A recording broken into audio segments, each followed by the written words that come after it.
comme je le dis souvent, je suis né homme, donc je suis privilégié de fait. L'idéologie féministe, qui en réalité est une utopie qui ne peut pas exister. Je suis pas du tout en train de cracher sur les 60 ans de féminisme. Il n'y a pas d'ADN pour changer les couches, par exemple. Je pense que les hommes sont tout à fait capables de le faire aussi. Et c'est là où je dis que votre bouquin est ringard. C'est parce que vous n'avez pas anticipé. Vous répétez ce que moi, il y a 10 ans... Mais en fait, je prends ça comme un compliment qu'il soit ringard, parce que c'est des sujets, tu sais, la question du féminisme pose des problèmes qui sont ancestraux. Un homme peut être féministe. Oui. Toutes les femmes sont féministes. Non. Je suis féministe. Oui. Non. Moi, je m'appelle Amélie Menu. À la base, je suis youtubeuse, donc j'ai une chaîne YouTube. Et en ce moment, je suis journaliste pour le nouveau média d'enquête et d'investigation Omerta. Et donc là, très récemment, normalement, à l'heure où sort ce débat, je viens de sortir mon nouveau documentaire sur la pornographie, qui va s'appeler Porn. Les hommes dominent la société. Oui. On peut être viril et féministe. Oui. Bonjour tout le monde, je m'appelle Maxime Ruzniewski, j'ai 38 ans, je suis entrepreneur, auteur de ce petit manuel du féminisme au quotidien qui vient de sortir chez Marabout, auteur également d'un documentaire qui vient de sortir pour le groupe M6 qui s'appelle Congé paternité pour tous. Et voilà, et je travaille sur les sujets de diversité et inclusion. L'homme hétéro-cisgenre est l'ennemi du féminisme. Non. Les féministes ne cherchent pas l'égalité, mais la domination des femmes sur les hommes. Ça dépend. Non. Le féminisme, c'est juste vouloir l'égalité entre les femmes et les hommes. Oui. Non. Les féministes mettent tous les problèmes sur le dos du patriarcat. Oui. Je vais répondre que non. Il y a plus que 2 genres. Alors, la question est tournée... Attention, parce que... Oui... Ah ouais, c'est compliqué. Parce que le mot genre est déjà connoté. Non. Alors s'il y en a 2, si on parle des genres masculins et féminins, résolument non, il n'y a pas de genre. Si on considère que le genre est lié au sexe, alors oui. Sinon, oui, il y en a qui s'inventent des genres, grand bien leur face, mais... Le féminisme fait progresser la société. Oui. Non. Il est plus facile de se conformer au modèle patriarcal que d'être féministe. Ça dépend pour qui, c'est compliqué de répondre à ça. Mm-hmm. Mais je dirais plutôt oui, mais c'est compliqué de répondre à ça par oui ou par non. Non. Les hommes ne peuvent pas être féministes, mais seulement des alliés du féminisme. Moi je crois que non. Peu importe, oui. Non, t'as dit non ? Non. Genre pas que allié, mais aussi féministe, c'est ça ? Oui, c'est ça. Oui, ouais. oui, il peut se On va parler du mot allié, c'est intéressant. Oui, non mais oui. Il est plus facile d'être féministe quand on est homosexuel. Probablement. Mais... Si on doit faire des réponses courtes, je dirais non. Parce que c'est plus subtil que ça. En rendez-vous galant, c'est moi qui paye l'addition. Ah, ça dépend. Pour le jeu, je vais dire non, c'est l'homme qui paye l'addition, mais bon. Un homme peut être plus féministe qu'une femme. Oui. Oh oui. Oh oui.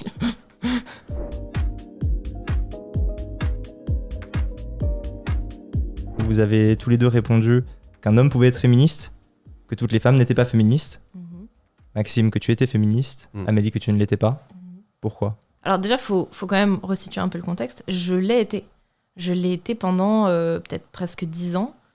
Et en fait, la raison, comme vous dites, c'est que là où beaucoup de femmes et beaucoup d'hommes aussi étaient beaucoup dans les mots et se paraient, on va dire, de cette idéologie, de ce paradigme pour un peu se parer de bonnes valeurs. Voilà, moi je suis gentille. C'est-à-dire que moi, je l'ai vraiment vécu dans ma chair. C'est-à-dire que je me suis rasé les cheveux, j'avais des poils, j'allais draguer les gars dans la rue, activement en me disant je vais pas attendre qu'un mec me drague, voilà. J'ai fait des sports de combat. Et en fait, dans ma tête, j'étais en mode si on veut les mêmes droits que les hommes, alors il faut être fort sur leur terrain. Et donc, je suis devenue hyper stoïque. J'ai appris le stoïcisme pour contrôler mes émotions. Plein de choses comme ça, quoi, qui sont, on va dire, des caractères très masculins. Des caractères très masculins. Et voilà, j'ai beaucoup approfondi, presque philosophiquement parlant, le sujet. Et en fait, j'en reviens parce que là, je suis arrivée à mes 29 ans. Oui, c'est ce que j'allais dire. Ça a été quoi le basculement? Ça m'intéresse. Ouais. Bah, le basculement, c'est long. Hein. Ouais. C'est long à expliquer, mais en gros, c'est tout simple. J'arrive à 29 ans et je me rends compte qu'en fait, je ne génère pas de désir chez les hommes. Or, je suis quand même une femme, j'ai envie d'avoir des enfants, j'ai envie d'avoir une vie de famille et j'ai envie d'avoir une vie tout simplement, de plus être seule. J'ai vécu le polyamour aussi pendant 10 ans et je me suis rendu compte à quel point ça m'a un peu bousillée. Et donc en fait, toutes les belles promesses que m'avait fait le féminisme en me disant oui, en fait, je me maquillais pas, enfin, il y avait beaucoup de trucs que je faisais pas du tout, que je m'interdisais même quand j'avais un intérêt. Par exemple, j'ai toujours eu un intérêt pour le maquillage, mais par activisme, je m'obligeais à ne pas me maquiller. Et en fait, j'arrive à 30 ans et je me prends une baffe, mais stratosphérique, quoi. Parce que je me dis, mais là, en fait, là, le plan que j'avais, c'était d'avoir une famille, des enfants, j'ai rien, qu'est-ce qui se passe, pourquoi? Et puis, en fait, au bout d'un moment, je me suis rendu compte que finalement, toute la déconstruction qu'on m'avait vendue ne m'avait apporté finalement que des traumatismes et beaucoup de chagrin et enfin, je me sentais vraiment misérable en fait. Faut aussi savoir que j'ai avorté quand j'avais 23 ans et j'ai mis 2 ans et demi voire 3 ans à me remettre de ma dépression post-avortement. Chose qu'on m'avait pas du tout prévenue parce que moi j'ai grandi dans les milieux féminismes où on me disait oui, t'es enceinte, prends des médocs, va à l'hôpital, demain c'est fini, c'est bon, ton corps, ton choix. Et en fait, j'avais pas du tout compris l'implication physique, émotionnelle, tout en fait qui allait avec. Personne ne doit juger les femmes qui avortent. Effectivement, on n'avorte pas comme on va au supermarché. Une femme n'avorte pas de gaieté de cœur, pour reprendre Simone Veil. Ce que je trouve très intéressant dans ce que tu racontes, c'est que ta vision du féminisme, ta conception du féminisme est vraiment liée à une trajectoire personnelle. Toi, en tant que femme, moi je suis un homme. Comme je le dis souvent, je suis né homme, donc je suis privilégié de fait. Après, j'ai connu des trucs pas très simples. Je pense aussi que le patriarcat profite pas forcément à tous les hommes. Hein, si on ne correspond pas forcément à la conception de la virilité, de la masculinité, telle qu'on nous l'enseigne depuis qu'on est tout petit. Mais je ne suis pas une femme et c'est vrai que je n'ai pas, j'ai pas peur quand je sors du métro. Je sors pas mes clés pour arriver plus vite chez moi. J'ai jamais connu ça. Donc en fait, je pense que contrairement à toi, ma vision du féminisme, elle est vraiment collective, ça vient pas en fait d'une trajectoire individuelle, même si je pense que mon enfance, mon adolescence et puis surtout ma vie professionnelle, parce que j'ai travaillé après au ministère des Droits des Femmes, j'ai cofondé la Fondation des Femmes, donc je me suis vraiment impliqué sur le sujet, mais je n'ai pas vécu finalement le sexisme dans ma chair, je n'ai évidemment pas vécu d'avortement, ce qui est, j'imagine, une expérience très compliquée, mais ce que j'ai un peu de mal finalement à comprendre dans ce que tu dis, c'est que c'est peut-être ton rapport au féminisme qui a évolué, ta conception du féminisme qui a évolué. Mais si on revient à la question qu'on nous a posée sur le féminisme, pourquoi on est féministe, etc., pour moi, c'est vraiment un projet de société. En fait, ça sort de nos individualités. Et c'est en ça que je trouve que le féminisme, c'est quelque chose de très positif, de très heureux, parce que ça va nous amener nécessairement vers quelque chose de plus équilibré, de plus apaisé, de plus comment dire... de plus égal, quoi. Et je pense que mettre de l'égalité entre les individus, surtout en ce moment, ça peut être que positif. Donc, Mais c'est exactement ce que je te disais. En fait, moi, on m'a vendu... moi, on m'a vendu l'apaisement, la tranquillité, etc. Et je me rends compte que ça fait exactement l'inverse que ce que ça promet. Donc... Alors ça, c'est intéressant je ne suis pas féministe. Dans mon livre, ce que j'explique, c'est qu'il y a une question, parce que le livre prend une forme de question-réponse finalement qu'on nous pose le plus souvent. Et il y a souvent cette question qui revient, mais les féministes veulent la guerre des sexes, les féministes veulent écraser les hommes. Et pour avoir fait beaucoup de manifestations féministes et avoir fait aussi d'autres manifestations pas féministes dans ma vie, j'ai jamais eu peur à une manifestation féministe. C'est très, très pacifiste, il n'y a jamais de débordement, il n'y a jamais de violence. Ah oui, mais c'est parce que on décrit un peu les militantes comme si elles voulaient... Non, mais attendez, moi j'ai connu beaucoup de féministes dans ma vie, elles sont pas toutes hystériques, mal baisées, tout ce qu'on veut, etc. Et moi je l'étais pas spécifiquement non plus. J'étais pas agressive dans ma manière. Je sais très bien que je suis pas dans la caricature du féminisme. Là, je parle de l'idéologie féministe, qui en réalité est une utopie qui ne peut pas exister pour plusieurs raisons. Mais alors lesquelles ? Parce que c'est intéressant, on en est au fond du sujet. Mais on a plongé direct. Ouais. Je voulais attendre un petit peu, mais ok. Pour plusieurs raisons. Déjà, je pense que le féminisme se base déjà sur des bases, on va dire un modèle trop simplifié de la réalité. Le côté un petit peu tout est culturel, par exemple, va forcément créer des modèles. J'entends modèle dans le sens modèle mathématique, modèle scientifique dans lequel on recrée un micro-monde. Et en fait, on met des hypothèses dans cette espèce de monde qu'on a recréé et on se dit, OK, les conséquences vont être ça. Sauf que quand on fait un modèle trop simplifié, en fait, on se dit, ah tiens, on va faire une hypothèse, ça va donner ça. Sauf que c'est comme il n'y a pas assez d'informations qui auraient été rentrées dans le modèle à la base, et ben en fait, on se retrouve avec pas du tout le même résultat dans la vraie vie. Et moi, ce que je reproche, on va dire, à l'idéologie féministe, c'est déjà de croire à une utopie, qu'une utopie est possible dans ce monde. Mais laquelle ? Celle de l'égalité entre les femmes et les hommes ? Ouais. Pour moi, il y a une grosse partie biologique qui est totalement évincée aujourd'hui, notamment par la sociologie, on va dire la partie... féministe, ou en tout cas la partie déconstructiviste, la partie tout ça de la sociologie, celle qui croit au genre, etc. Vous pensez que, mais non, en fait, on est pacifiste, y a pas, on veut pas la guerre des sexes. Mais en réalité, en créant, en promouvant, je sais pas si ça se dit en promouvant l'idéologie féministe, en fait, ce que ça fait, dans les conséquences, c'est que ça crée du ressentiment chez les garçons et chez les filles. J'ai connu beaucoup d'amis féministes qui étaient devenus complètement misandres, et c'était totalement gratuit et totalement OK de cracher sur les garçons.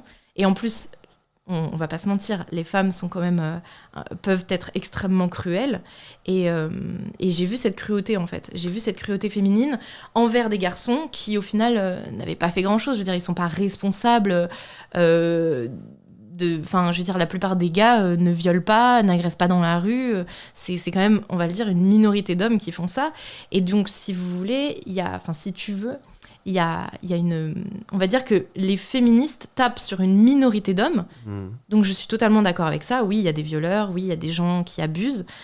Mais en fait, on fait all men are trash, quoi. Il y a un côté vraiment comme ça. Je me méfie du « on », parce que moi, par exemple, je ne considère pas ça. Je ne considère pas que tous les hommes sont des violeurs en puissance. En revanche, ce que je sais, c'est pas moi qui le dis, c'est l'INSEE, c'est le ministère de l'Intérieur, c'est que plus de 90% des violences dans ce pays et dans pas mal de pays sont le fait d'hommes et pas de femmes. En ça, mais des violences physiques. C'est une donnée intéressante, des violences physiques, mais aussi des atteintes au bien.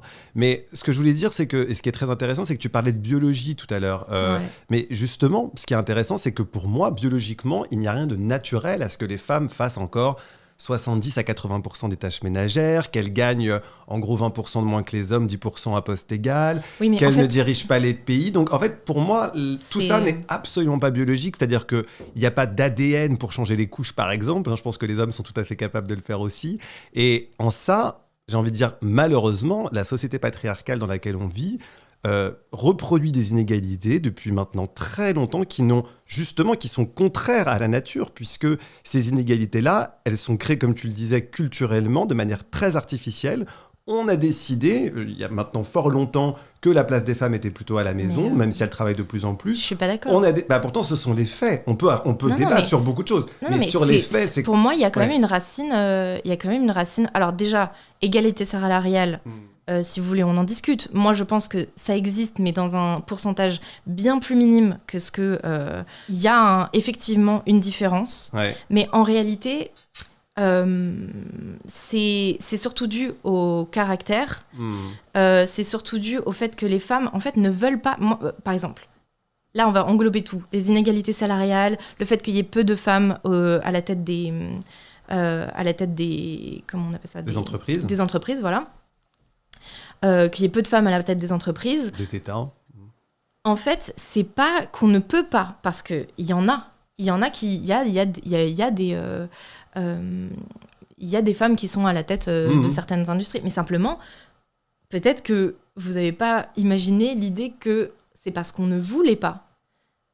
En fait, la plupart des femmes que je connaisse n'ont pas vraiment d'ambition. Et la plupart des femmes que je connaisse, naturellement, n'aiment pas le conflit. En fait, ça a été... en psychologie, il y a ce qu'on appelle le Big Five, le système océan, qui, en gros, est une des manières les plus scientifiquement correctes pour analyser les caractères. on va dire, les types de caractères qui existent. Oui, on en a parlé la semaine dernière en plus, mon associé. Donc oui, je vois donc, très bien vous ce que voyez. c'est. Ok, et en fait, de manière générale, les femmes, les filles, scorent plus haut, on va dire, dans l'agreeableness, donc ça veut dire dans la politesse, la gentillesse. Super qualité pour être chef d'entreprise. Ben oui et non, parce qu'en fait, à un certain niveau, en fait, dans la hiérarchie masculine, ça devient, en fait, plus on monte et plus la pression, l'étau se resserre. Il faut être extrêmement strict sur certaines choses. Là-dessus, je pense qu'on va être d'accord. Je pense que, enfin, pas complètement. Je suis pas en train de dire que je suis d'accord avec ce que tu viens de dire. Non, mais ce que je veux dire, c'est que à la tête des entreprises aujourd'hui, la façon d'exercer le pouvoir, la façon d'être chef. Donne au chef des qualités, plutôt on valorise les qualités dites masculines, c'est-à-dire la force, l'autorité, le fait de trancher très vite, d'être moins dans l'empathie, qui sont des qualités qui sont, et là je mets des gros guillemets, plutôt réputées comme féminines. Et du coup, cette reproduction finalement de clichés, de poncifs, va mettre à la tête des entreprises et des États des personnes qui ont plutôt ces qualités-là. Et la meilleure preuve, c'est qu'il y a une majorité à chaque fois de gens, y compris des femmes, qui votent pour les hommes. Donc en ça, effectivement, ces qualités sont valorisées. Ces qualités, sont valorisées. Donc moi, finalement, ce qui m'intéresse plus, c'est faire un pas de côté et se demander si cette incarnation du pouvoir, de la force, elle est forcément positive. Là, par exemple, au moment où on parle, peut-être qu'on regardera cette vidéo dans plusieurs années, mais au moment où on parle, on est dans un tournant majeur, dans un conflit qui est totalement orchestré par un homme, par un chef d'État, qui nous explique que la virilité est en train de s'effondrer et qu'elle n'existe plus dans l'Occident. Et on voit jusqu'où finalement la vision de la force peut aller. C'est-à-dire là, on est peut-être en train de vivre un nouveau conflit mondial. Donc finalement, voilà, cette question de la force... Mais attendez, vous croyez que les femmes ne sont pas capables... Vous croyez que les femmes ne sont pas capables d'être des... Parce qu'en fait, là, depuis le début, j'ai l'impression que vous ne comprenez pas que les femmes peuvent être... Parce qu'on parlait de la violence physique, je vous ai dit, oui, 88% des hommes sont responsables de la violence sur hommes et femmes. Plus que ça, ouais. Bref, peu importe. Si vous voulez, moi je suis d'accord avec ça. Mais en fait, à aucun moment... Dans ce truc-là, on parle de la violence psychologique qui est l'apanage des femmes. La manipulation, on dit l'homme frappe, la femme rend fou. Comme tu parles de violence, là-dessus on peut au moins se mettre d'accord sur le fait que le féminisme, c'est quand même un mouvement qui prône la fin des violences contre les femmes. On aurait peut-être même dû finalement commencer l'émission par ça, parce que à quoi ça sert de parler d'argent, de pouvoir, de machin, quand on parle pas de l'intégrité physique. Voilà. On est dans une société qui est dite évoluée, où on est dans une grande démocratie, voilà. Et pourtant, en fait, tous les 3 jours, c'est mathématique, parfois c'est plus. D'ailleurs, depuis le début de l'année, j'ai l'impression que c'est plus, selon les derniers chiffres, depuis le début de l'année 2023. Les femmes meurent tous les 3 jours sous les coups de leur conjoint. Une femme meurt tous les 3 jours sous les coups de son conjoint ou de son ex-conjoint. Donc, grosso modo, si on couvrait les féminicides comme on couvre par exemple les crashs d'avion, on passerait notre temps à allumer la télé et voir ça en une des journaux. Okay. Sauf que c'est plus le cas parce que c'est devenu tellement banal que ça n'intéresse plus. Le taux de suicide plus élevé chez les hommes, on n'en parle pas non plus. Oui, mais en fait, le suicide, c'est toi qui te portes atteinte à toi-même. Oui, là, je te parle de quelque chose, mais on va parler de la masculinité toxique qui fragilise beaucoup les hommes. Et là-dessus aussi, je pense qu'on peut être d'accord. Mais le truc, en fait, avec les violences faites aux femmes, c'est que c'est un individu qui porte atteinte à l'intégrité physique d'un autre individu, en l'occurrence d'une femme. Oui. Et là, on a vraiment des chiffres, et je sais que tu vas peut-être me dire qu'il y a des hommes qui sont victimes de violences, et ça existe, et je ne suis pas du tout là pour le cacher. Moi, je ne suis pas non plus là pour... Et de violences psychologiques. Bien sûr. Mais en fait, si on peut se mettre d'accord sur le fait que le féminisme est indispensable, ne serait-ce que pour terrasser ces violences faites aux femmes, peut-être qu'on se dira féministes tous les deux d'ici la fin de l'émission, non ? En fait, c'est là où je pense... Donc moi, je suis totalement d'accord, je l'ai vécu aussi personnellement, puisque j'ai des amis qui ont été victimes de violences conjugales. Donc, c'est un problème que j'ai vécu de l'intérieur. Ok. Et en fait, on était là, tout assis sur le canapé. On était en mode, qu'est-ce qu'on fait, en fait ? Qu'est-ce qu'on fait ? Qu'est-ce qu'on peut faire ? La vérité, je vais vous le dire, on ne peut rien faire. En fait, à partir du moment où vous avez fait des enfants avec un mec fou, il est fou, en fait. Enfin, je sais pas si vous vous rendez compte. On peut partir. Oui, voilà, on peut partir. Même s'il n'y a pas assez de moyens, mais exactement. On peut partir. On peut partir, et c'est ce qu'elles ont fait, à l'occurrence. Sauf que bon, le gars, en fait, on vit toujours dans la parano que le gars revienne. En fait, moi, ce que je pense, c'est que le féminisme n'impacte pas les bonnes personnes. Ce mec-là, les mecs, à l'occurrence, fous, qui ont été des tyrans pour mes amis, ils en avaient rien à carrer en fait de vos séminaires, de vos trucs. Et c'est pas des gars qui parce que c'est trop tard. Mais c'est trop tard. C'est trop tard pour eux. Okay. Malheureusement, c'est trop tard. Éduquer un homme comme ça, c'est trop tard. Bien en sûr. revanche, expliquer le respect, on pourra en parler, ça, dès l'enfance, aux petits garçons et aux petites filles, ça peut prévenir des violences après. D'accord. C'est ce qui se passe aux Pays-Bas. En fait, c'est marrant parce que je me dis toujours... En fait, j'ai l'impression que les féministes... Moi, une des raisons aussi pour laquelle je ne suis plus féministe, c'est parce que je me suis intéressée à la psychologie et à la biologie. Tout simplement. En fait, un des trucs très très importants dans l'éducation des petits garçons, et on va en parler puisque vous vouliez parler de masculinité toxique. Mais tutoie-moi, sinon je te vous vois. Oh merde, désolée, j'ai l'habitude en fait de vous voyer les gens plus âgés que moi, c'est pour ça. Waouh, paf. Ok, c'est bon, c'est fait. Mais c'est vraiment par réflexe. Donc, bref, tout ça pour dire que en gros, pour éduquer les petits garçons, c'est très important en fait de leur permettre de comprendre et de gérer leur agressivité. Et aujourd'hui, le féminisme a l'intention, et là je le dis très sérieusement, je sais exactement ce que vous mettez dans vos bouquins, dans vos trucs, là, vous avez l'intention de sociabiliser les garçons comme des petites filles. Parce que l'idéologie égalitariste veut qu'on soit tous les mêmes. En fait, on est tous des pages blanches, en fait. Et il n'y a pas de différence entre les hommes et les femmes. Bah oui, il n'y a pas de différence entre les hommes et les femmes, évidemment. Alors que, précisément, nous n'avons même pas le même cerveau.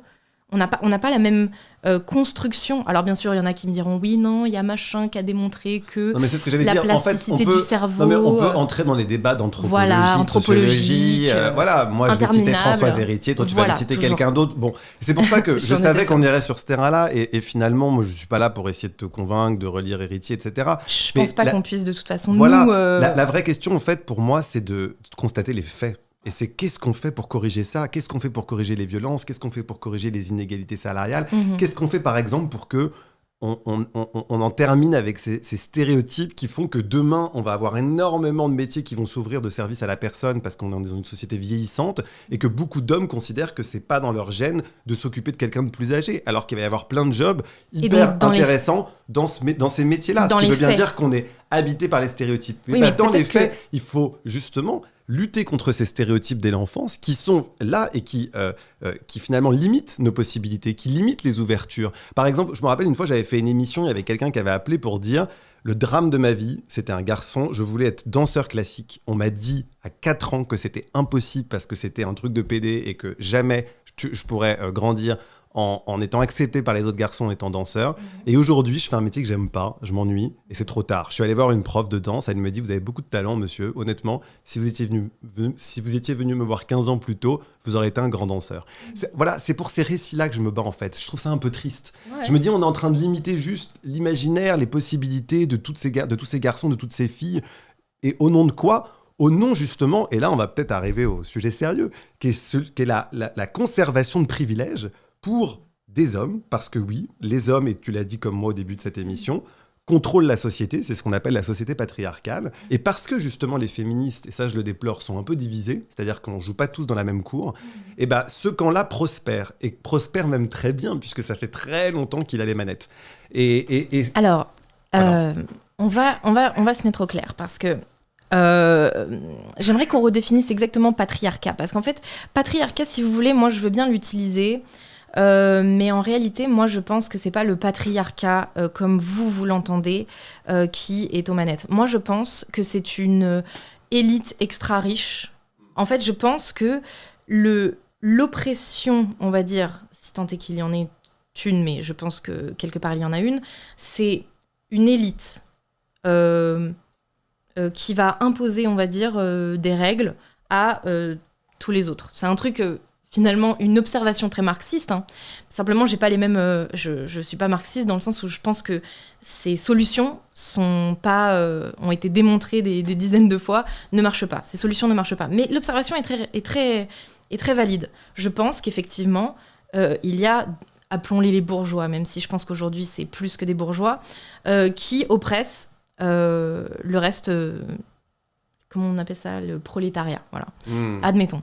Par contre, le féminisme a repris cette rhétorique et a mis les hommes et les femmes à la place, vous voyez, en oppresseur-oppressé. Ça, je suis pas d'accord. Je pense que depuis la nuit des temps, les hommes et les femmes ont joué en équipe. Et il n'y a jamais eu d'oppression de la part il n'y a jamais eu d'oppression de la part... Enfin, je veux dire, si tu te mariais avec ton mari, oui, bien sûr, ça pouvait être violent. Bien sûr, comme il était plus fort que toi, techniquement, en général, surtout à l'époque, les hommes étaient plus forts. Donc, effectivement, peut-être que les femmes ont été...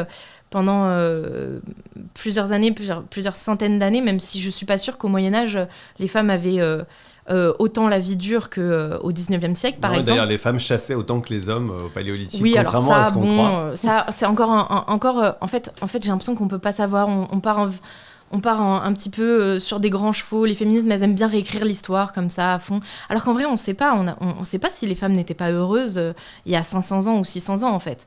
Enfin, vous, moi, c'est comme nos débats sur l'anthropologie, on peut pas savoir.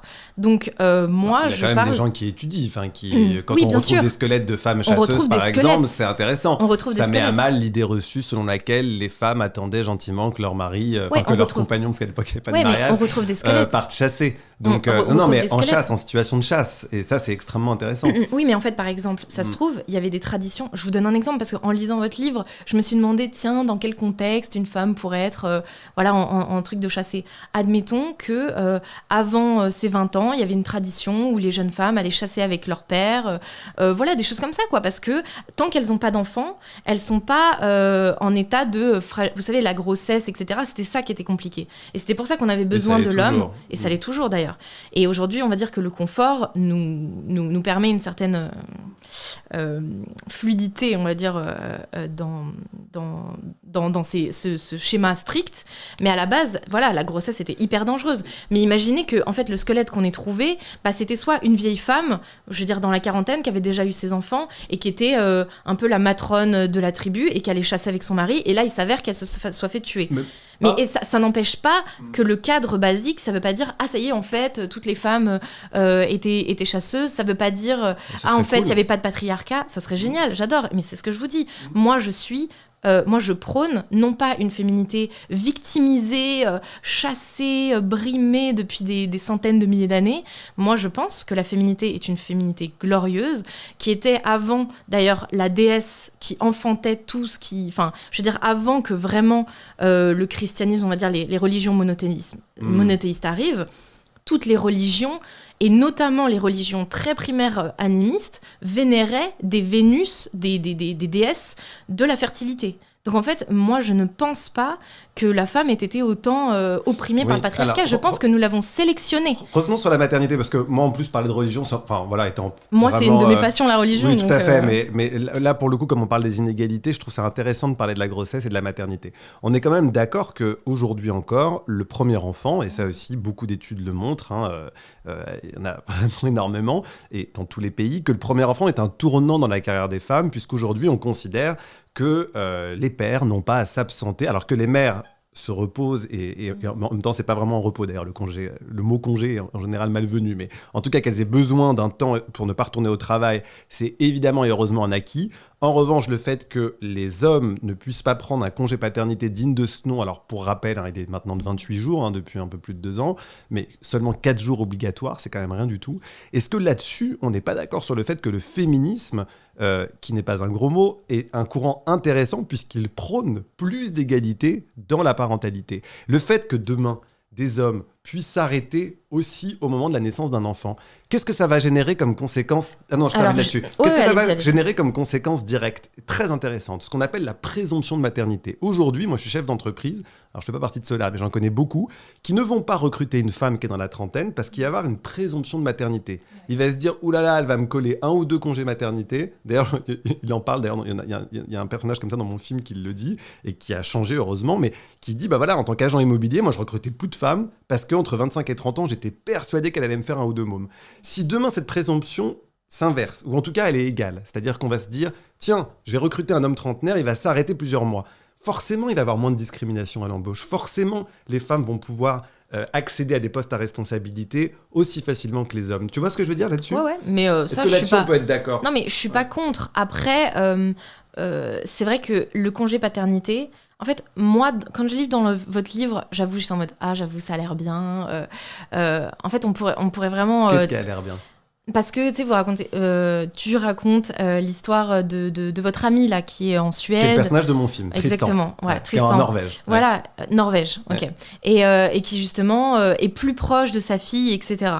Et moi, forcément, ça me touche. Je me dis, c'est trop mignon, c'est trop bien. Effectivement, ça a l'air bien d'avoir une relation privilégiée avec ses enfants. Et j'aimerais que mon mari puisse avoir une relation privilégiée avec mes enfants. Évidemment, qui ne voudrait pas ça?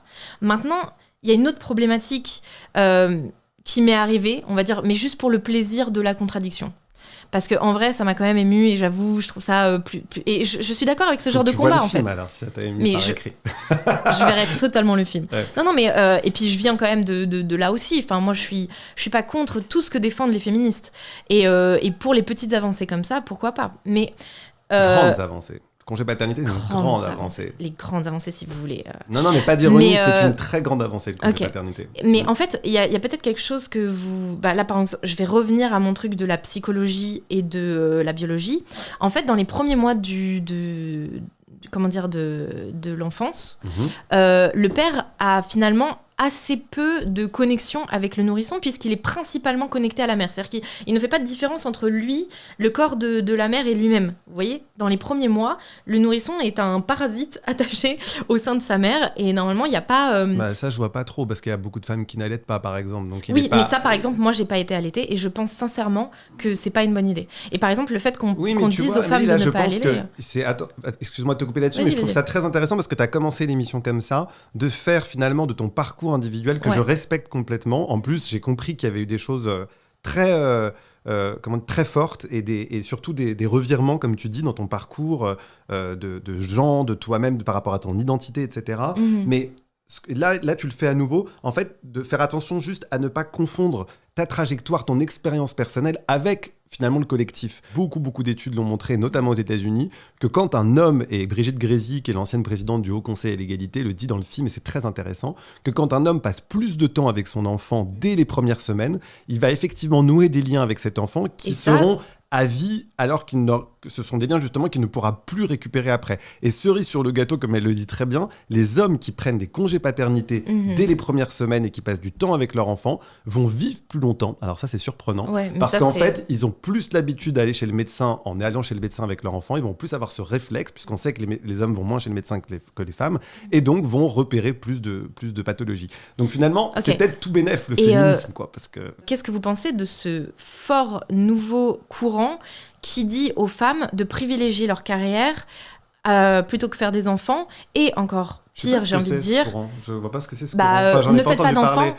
Attendez, aujourd'hui, aux États-Unis, il y a une étude qui est sortie. Aujourd'hui, dans le monde, 50% des trentenaires n'ont pas d'enfants. Trentenaires dont je fais partie. 50% des femmes trentenaires, ça n'est jamais arrivé dans le monde. Les femmes arrêtent de faire des enfants. Donc en fait, si vous voulez, on fait des congés paternité, mais en fait, les femmes ne font plus d'enfants. Alors déjà, je vois pas très bien le lien entre le congé paternité allongé et la réduction du taux de natalité. Si les femmes ne font plus d'enfants, les parents, les pères ne... est une réalité, mais il y a encore beaucoup d'enfants qui sont là et beaucoup de pères qui se privent de belles opportunités en ne prenant pas leur congé paternité. Donc je pense que c'est moins le sujet. En revanche, ce que je trouve très intéressant sur la baisse du taux de natalité, c'est que ça dit beaucoup de choses justement dans la société dans laquelle on est. C'est-à-dire que peut-être qu'on va dépasser le débat du féminisme, mais peut-être qu'on est en train de réaliser tous, là, collectivement, que la place du travail, que la place qu'on consacre aux heures de travail, de manière très effective, combien d'heures dans une journée, la place qu'on accorde à notre carrière, finalement, ne nous rend pas si heureux que ça. Peut-être que moi, par exemple, si je parle de mon petit cas, j'ai vraiment grandi avec l'idée qu'il fallait que je score, quoi, que je fasse une prépa, que je fasse avocat ou médecin. Bon, je suis devenu avocat, finalement, j'exerce même pas. Enfin, tu vois, donc cette espèce de pression un peu collective qui fait que il faut scorer, il faut être le premier. Et moi, ce que je trouve assez chouette dans la génération, là, je vais passer vraiment pour un vieux, mais c'est ce que j'observe, dans la génération là après moi, c'est qu'il y a beaucoup de jeunes qui me disent, mais en fait, j'ai plus envie de ça. Et d'ailleurs, les jeunes qui travaillent avec moi, je trouve ça génial qu'à passer une certaine heure, ils se disent « Ok, maintenant, on se casse, on rentre à la maison ». Là où moi, quand j'avais leur âge, je me disais « il faut que je bosse jusqu'à 20h pour montrer que je suis plus fort et tout ». En fait, ça n'a aucun intérêt. C'est-à-dire qu'il y a une course finalement, enfin cette course effrénée à la réussite. Mais c'est quoi la réussite finalement ? Elle est en train un peu de s'estomper. Et je trouve ça bien. Et si, pour revenir et refaire le lien avec notre sujet, si ce mouvement-là prend de l'ampleur, je suis absolument certain que les couples vont continuer à faire des enfants. Parce qu'on va revenir à la base. C'est quoi faire un enfant ? C'est s'en occuper, c'est passer du temps avec, qu'on soit une femme ou un homme. Les hommes aujourd'hui, par exemple, vous parlez beaucoup de oui, si ton homme, il rentre chez toi, il fait pas assez de tâches ménagères par rapport à ce que toi tu fais. Alors il faudrait compter. Alors vous faites le petit comptable avec un petit tableau là, trop mignon. Repasser ces 6 points, mettre la table, c'est 1 point. Je suis content qu'il t'ait plu. Cirer la table, le parquet, c'est 3 points. Incroyable. Bon, bref. Je suis ravi que tu cites ce tableau. Merci. Ah ouais. J'allais le faire. Écoutez, moi je trouve ça, mais genre vraiment, c'est ni comprendre la psychologie, notamment des hommes, ni comprendre les dynamiques interpersonnelles à l'intérieur d'un couple. J'ai beaucoup vécu. Hein. Tu connais bien le couple. Probablement plus que vous. Ah ouais, j'ai l'impression. Mais en tout cas, je me suis beaucoup plus intéressée aux gens d'une manière non pas mathématique, mais d'une manière psychologique et émotionnelle. Les mathématiques, les féministes adorent ça. Je vous dis, c'est parce que c'est pas les femmes qui ont créé le féminisme. Ce sont des hommes qui ont créé le féminisme. Et les femmes qui vivent le féminisme. Je pense pas que le droit de vote, l'IVG, la possibilité de signer un chèque en son nom, ce soit des hommes qui les créent, ce sont des femmes et uniquement des femmes. Et d'ailleurs, il faut leur rendre hommage parce que sans elles, je serais même pas là en train de parler de féminisme. Mais pourquoi les féministes adorent les maths et les chiffres ? Parce que justement, elles nous renseignent sur des inégalités qui sont enracinées et qui parfois passent inaperçues. Par exemple, là, tu parles de mon chapitre sur les tâches ménagères. Il y a beaucoup d'hommes qui, pendant l'écriture de ce livre, m'ont dit « Mais je comprends pas ce que tu dis sur les tâches ménagères. » Parce que moi, par exemple, je bricole énormément à la maison. Et ma femme, elle récure les toilettes. On fait la même chose. Bah ouais. Bah non. En fait, tu vois, le bricolage, c'est un hobby. Récurer les toilettes, c'est pas un hobby. Et c'est en ça où, tu vois, compter les tâches ménagères, le temps qu'on y passe, etc., c'est intéressant. Parce qu'il y a beaucoup de femmes qui ont un peu le sentiment de se faire avoir, tu vois. Ouais, et donc, je vais essayer de faire très court pour arriver là où je vais arriver. Je pense qu'il y a des rites de passage naturels dans la vie. Il y a des rites de passage chez les femmes, en général, quand on accouche. Je pense que c'est un truc tellement traumatisant, et physiquement et mentalement, que la nature nous rappelle la souffrance et le sacrifice qu'il faut faire pour vivre, qui est continuer dans le temps et perpétuer ses gènes, etc. Les hommes aujourd'hui, avant, ils avaient la guerre. Avant, ils faisaient le service militaire. Ils se retrouvaient face à des gens morts. Ils faisaient face à la mort. Aujourd'hui, en fait, on est face à des adolescents. Mais tu m'as dit l'inverse tout à l'heure. Tu m'as dit que les hommes, ils souffraient énormément, qu'ils se suicidaient plus. Bien sûr. Pourquoi ? Parce qu'ils sont pas virils, justement. Parce qu'ils ont oublié ce que c'était. En fait, ils sont complètement perdus. Moi, je pense que je suis virile. La raison pour laquelle je suis ici aujourd'hui, c'est parce que je suis virile. Parce que je suis capable de vous regarder dans les yeux et d'être dans la confrontation et de défendre mon territoire et de défendre, on va dire, mes valeurs. Ça, c'est viril. Ça, c'est, on va dire... comprendre la cruauté et l'injustice de la vie et faire le sacrifice en soi-même, de comprendre, par exemple, moi je pense qu'un des rôles du père, par exemple, c'est de prendre le mauvais rôle pour que la mère puisse être l'amour absolu dont l'enfant a besoin. L'enfant, il a quand même besoin d'un cadre et pour moi, c'est le père qui doit faire ça. Et le père est obligé de faire ce sacrifice de passer... Vous savez, vous avez un chapitre comme ça où la maman, elle est obligée de se retrouver comme la rabat-joie et le papa cool. Et moi, quand je vois ça, ça me terrorise. Je me dis, cette femme a des enfants avec un adolescent, en fait. Un mec qui n'a pas compris la cruauté, l'injustice et sa responsabilité en tant qu'homme sur cette planète. Et faire des enfants dans ce cadre-là, je trouve ça profondément irresponsable. Et je pense qu'aujourd'hui, le féminisme nous a fait oublier ces trucs-là. C'est-à-dire qu'on est là et on est... comment dire ? Il y a vraiment ce côté... on essaye de nous faire croire à un paradis en nous voilant un peu la face qu'en réalité, le monde est de base injuste et cruel. Oui, mais justement... c'est vraiment un truc de bourgeois comme vous, de vous dire... Quand on est un peu optimiste, de vous dire, non, mais si, l'utopie est possible, mais en vrai... Sinon, on fait quoi ? On se tire une balle ? C'est quoi le problème ? Non, on porte sa croix, c'est littéralement ça. On prend les sacrifices qu'on doit faire.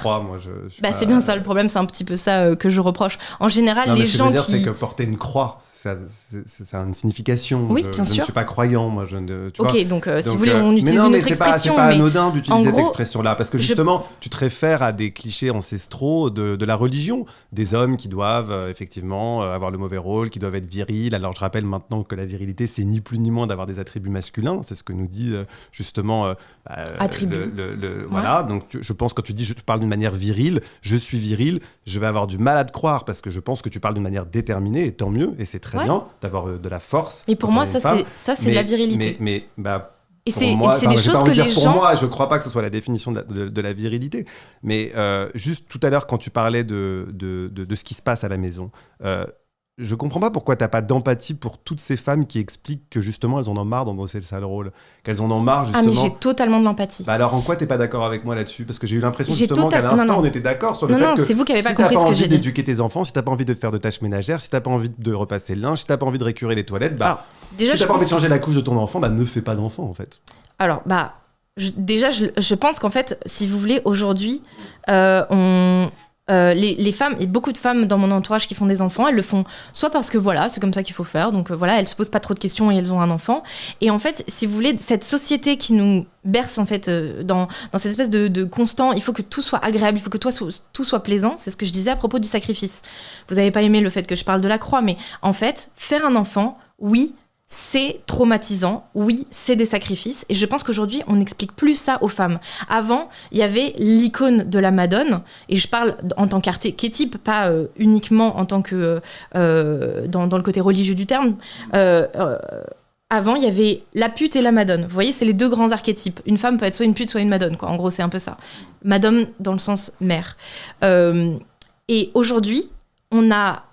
avant, c'était tellement glorifié d'être une mère.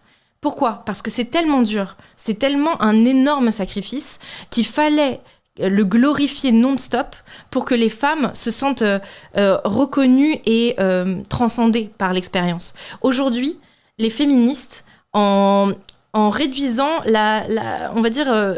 il y a même des féministes qui sont en mode finalement faire des enfants c'est répondre aux demandes du patriarcat. Il y a plein de féministes qui me disent ça. C'est non, moi je ferai pas d'enfants parce que voilà, c'est comment dire, c'est une manière, on va dire, de faire une grève de nos utérus, quoi. Mais c'est d'un grave. Là, tu rapportes des témoignages qu'on t'a fait, mais qui ne sont pas la réalité, encore une fois. Et puis, c'est une réalité. Et la plupart des féministes, d'ailleurs, ont des enfants. Enfin, moi, toutes les féministes autour de moi, la plupart ont des enfants. Mais juste, il y a un truc sur lequel je voudrais rebondir depuis tout à l'heure qui me turlupine, comme on dit, parce que je suis vieux. Je dis aussi turlupine. Tu dis beaucoup l'idéologie féministe, vous essayez, on essaye, comme si c'était finalement l'idéologie dominante. Et je trouve ça assez habile évidemment que c'est une idéologie dominante. Comme rhétorique, parce que finalement, tu déplaces la réalité. La réalité, c'est évidemment l'inverse, c'est que l'idéologie dominante, c'est l'idéologie patriarcale. Et d'ailleurs, tu l'as dit toi-même au début d'émission quand on t'a demandé si on était dans une société patriarcale. Et donc finalement, c'est assez malin de faire croire que les féministes contrôlent tout, veulent déformer les têtes, etc. Non mais attendez, c'est vous qui me dites ça alors que précisément, elles sont tout à fait minoritaires. Enfin, non, le féminisme n'est pas minoritaire, mais en tout cas, le féminisme comme finalement comme modèle de société n'est pas encore aujourd'hui dominant, malheureusement. Non mais vous êtes trop mignon, genre. Merci. Excusez-moi. Moi. On me le dit pas assez. Non mais c'est vraiment, mais vous, en fait j'arrive pas à savoir si vous êtes d'une naïveté volontaire ou si c'est vraiment Alors, vraiment sur ça. quoi la naïveté ? Ok. Vous avez fait partie du gouvernement. Vous vendez des. Non, j'aurais aimé, mais j'ai jamais été ministre. Non mais vous avez travaillé avec Madame Boultedja. Vous avez. Avec qui ? Non, comment elle s'appelle la ministre de... Najat Vallaud-Belkacem. Voilà, je confonds toujours les deux. Belkacem. Vous avez travaillé avec Madame Belkacem. Vous avez en fait eu des financements pour votre truc, je sais plus, l'ABCDR. Vous avez fait un truc avec... Des financements de quoi ? Mais arrêtez de faire l'innocent. Bref, en tout cas, vous avez travaillé avec l'État. C'est quoi les financements là ? Je sais pas ce que ça veut dire. En gros, vous avez travaillé avec le ministère pour les droits à l'égalité des femmes. Non, alors ça c'était le ministère, dans lequel je travaillais, qui a travaillé avec le ministère de l'Éducation nationale pour mettre au point des modules qui s'appellent les ABCD de l'égalité, qui étaient des modules pour faire justement l'égalité entre les femmes et les hommes et l'apprendre dès le plus jeune âge. Très bien. Est-ce que ces modules ont réquisitionné des moyens ? Oui, comme toutes les politiques publiques. Bien sûr. est-ce que vous savez que moi et tous les gens comme moi qui disons des vérités depuis... certains de mes amis qui sont antiféministes depuis plusieurs années, genre 5, 7, 10 ans, n'ont jamais eu d'argent de l'État. Enfin, je veux dire, moi, j'ai fini par trouver un job en tant que journaliste, mais moi, tout ce que je fais, je le fais gratuitement, en fait. Je le fais parce que je pense sincèrement que ce que je dis pourra aider certaines personnes qui se retrouvent pas justement dans votre espèce de, comment on pourrait dire, d'idéologie à la mort moigneux, qui est pas du tout ancrée sur des réalités. C'est-à-dire que vous prenez... Précisément l'inverse. Tout ce que j'écris dans ce livre est ancré sur des réalités. Et c'est pour ça que ce chiffre oui, mais en fait, si vous voulez, c'est des chiffres et d'études en fait, si qui, vous pour voulez, le coup, vous êtes... sont réels, sont sourcés. Oui, mais... Et c'est très important parce que là, nous, on discute avec nos points de vue. Bien mais sûr. Finalement, on est des pions. Enfin, je veux dire, on n'est pas des pions parce que j'estime que tous les deux, à notre niveau, on agit. En tout cas, on essaye d'agir. Peut-être pas dans la même direction, mais c'est important aussi de se reposer sur des gens qui étudient depuis longtemps, qui recensent des chiffres sur les violences, sur les inégalités économiques. C'est très important. C'est pas de la mort moelleux, c'est pas de la naïveté. C'est juste être lucide sur le monde qui nous entoure, en fait. C'est juste ça. C'est pour ça que la naïveté, je suis désolé de te le dire, mais elle est un tout petit peu de ton côté parce que tu ne veux pas voir le monde dans lequel aujourd'hui, les femmes et les hommes gravitent, malheureusement. Mais attendez, moi, j'ai jamais dit qu'il n'y avait pas de charge mentale. J'ai jamais dit qu'il n'y avait pas d'agression sexuelle. J'ai jamais faut trouver dit des solutions à tout ça. C'est bien de les déplorer, mais il faut trouver des solutions. Très bien. Je sais pas si c'est l'homme viril que tu décris qui va mettre fin aux violences faites aux femmes. Enfin, tu vois, c'est ça qui m'inquiète un peu. Okay. J'ai du mal à percevoir tes solutions. Alors déjà, d'accord. Parlons de solutions. Ok. Ouais. Moi, je vais vous dire la solution. La solution, c'est qu'on arrête d'élever les enfants avec le féminisme. Pour plusieurs raisons. Bien évidemment, mais on va dire que, en fait, là, vous déplorez... En fait, le féminisme... Mais on ne les éduque pas avec le féminisme. Le féminisme... Là, aujourd'hui, il y a des associations qui ont porté plainte parce que, justement, les cours d'éducation à l'égalité ne sont pas effectifs dans les écoles. Donc déjà, ce que tu viens de dire, malheureusement, j'aimerais que tu te trompes pas, mais malheureusement, c'est pas exact. C'est-à-dire qu'il n'y a pas suffisamment d'éducation à l'égalité à l'école. Donc on n'est pas dans une école féministe aujourd'hui. C'est pas vrai, ça. Et ben, pourtant, bref, je pense que le truc fondamental de l'égalité.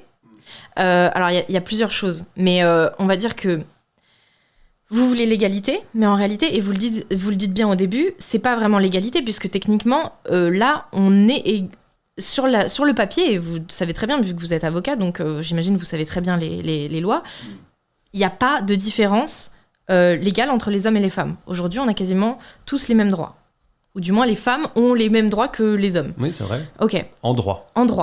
Donc, ce que vous voulez, en réalité, c'est une égalité de résultats. De fait. Ouais, vous dites de fait. Très bien. Mais ça, c'est... Enfin, vous comprenez bien que c'est pas possible. Mais si, c'est possible. Non, mais dans le sens... Mais tu sais, c'est pas parce que tout à l'heure, tu parlais de naïveté. C'est pas parce que tu prônes une société qui va mieux que t'es naïf. Hein. Je sais très bien que c'est long. Non, mais moi, je sais très bien que quand, par exemple, on a aboli la prostitution avec Najat Vallaud-Belkacem, je savais pertinemment que la prostitution allait continuer. De la même manière que quand on a dit que le meurtre, c'était pas bien, je savais très bien... Enfin, à l'époque, ils savaient très bien que le meurtre allait malheureusement continuer. Bien sûr. Mais simplement, à un moment donné, il faut fixer un cap, quoi. Il faut se fixer des objectifs parce que sinon, on déprime un peu. Et c'est pour ça que je dis toujours que le féminisme emporte des choses très enthousiasmantes et c'est pas des choses limitantes en fait. C'est pas le côté faire des actions au gouvernement, et d'ailleurs moi là, si je peux faire passer mon message, j'adorerais qu'il y ait beaucoup plus de restrictions sur la pornographie, etc.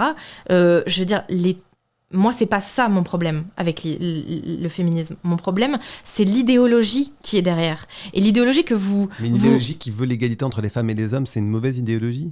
En fait, oui, parce qu'en fait, pour... Ah bon. Non, mais attendez. Dans le sens où, pour arriver à l'égalité des faits, comme vous le dites, ça veut dire qu'il faut faire exactement ce que moi... en fait, il faut effacer les différences entre les hommes et les femmes. Mais quelles différences ? Les différences biologiques, les différences les féministes veulent effacer les différences biologiques. Bien sûr, si vous voulez l'égalité des faits. Mais pas du tout, c'est des inégalités culturelles, c'est pas du tout des inégalités biologiques. Les féministes ne veulent pas gommer les inégalités biologiques. C'est exactement comme quand j'étais au cabinet du ministère des droits des femmes, on nous disait « vous voulez instaurer la théorie du genre ». Mais en fait, personne n'a jamais su définir la théorie du genre. Personne ne sait ce que c'est. C'est comme le monstre du Loch Ness, quoi. Tout le monde en a entendu parler, mais personne n'a jamais vu. Attendez, vous savez pas définir la théorie du genre ? Vas-y, je t'en prie, c'est quoi ? Donc la théorie des genres, c'est ce qui dit en gros que le sexe est construit... En gros, on est tous avec un sexe biologique assigné à la naissance. Et en gros, on se construit culturellement. Donc en gros, un homme et une femme, peu importe. C'est-à-dire qu'un homme peut être une femme et... Enfin, un homme biologique peut se sentir femme. ou se sentir, j'en sais rien, xénogenre ou que sais-je, maintenant c'est parti un petit peu en cacahuète, et une femme biologique peut se sentir homme. C'est ça la théorie du genre. Mais c'est pas une théorie, enfin je veux dire ça c'est la réalité. Et encore une fois, c'est pas ça la base du combat féministe, c'est pas du tout ça. Non, moi ça, je suis d'accord. Ce que tu décris, c'est une réalité, c'est pas une théorie. Enfin, comment ça, c'est une réalité? Et on n'a pas voulu enseigner ça aux enfants d'ailleurs. La réalité biologique, le sexe n'est pas assigné à la naissance, il est observé. Je veux dire, c'est observable dans tes chromosomes. C'est-à-dire que si on prenait les cellules souches au moment où ton ovule avait fécondé le spermatozoïde avait fait féconder l'ovule, on aurait pu savoir si tu étais un homme ou une femme. Donc ce n'est pas culturellement construit. C'est celui du féminisme. Non mais en fait, à chaque fois que je touche un point qui, effectivement... Mais pas du tout, c'est juste que les personnes intersexes, elles existent en fait, c'est une réalité biologique. C'est 0,01% de la population. Non, c'est beaucoup plus que ça. Et là, encore une fois, je renvoie toutes les personnes qui nous regardent à toutes les études sur le sujet. Grand max 0,5. Mais j'ai pas envie qu'on joue avec les chiffres. Donc je suis pas du tout en train de dire que je fuis le débat. Mais c'est quand même une minorité, vous reconnaissez. Et c'est une anomalie. Et d'ailleurs, la plupart des intersexes ne peuvent pas se reproduire. On doit pas s'occuper des minorités, c'est triste ça. Ça veut dire que par exemple, bah si un peu, c'est un peu ce que tu es en train de dire. C'est pour ça qu'il faut faire attention à ce qu'on dit parce qu'il y a des gens concernés qui nous écoutent aussi. Alors je vais vous dire sur ça. Donc il faut faire attention. Je vais vous dire sur ça. À ce moment-là, on s'occupe que des hommes blancs, cisgenres, hétérosexuels. Oui, bien sûr, bien sûr. Mais pourquoi on ferait ça? Alors je vous explique. Moi, je suis pas du tout contre m'occuper des minorités. Et en vrai, c'est un vrai combat. Je pense que c'est intéressant. Et je pense que chacun, dans sa propre minorité, a le droit de faire valoir ses droits. Pas de problème. Maintenant, ce qui me dérange aussi, et je m'en suis beaucoup rendu compte quand j'ai fait mon docu sur la transidentité, c'est qu'en fait, aujourd'hui, et c'est un truc aussi avec tout le délire, mais ça va vous toucher aussi, parce que avec votre histoire, je suis sûre que vous allez comprendre. En gros... en fait, ce que veut casser l'idéologie féministe, c'est le cadre.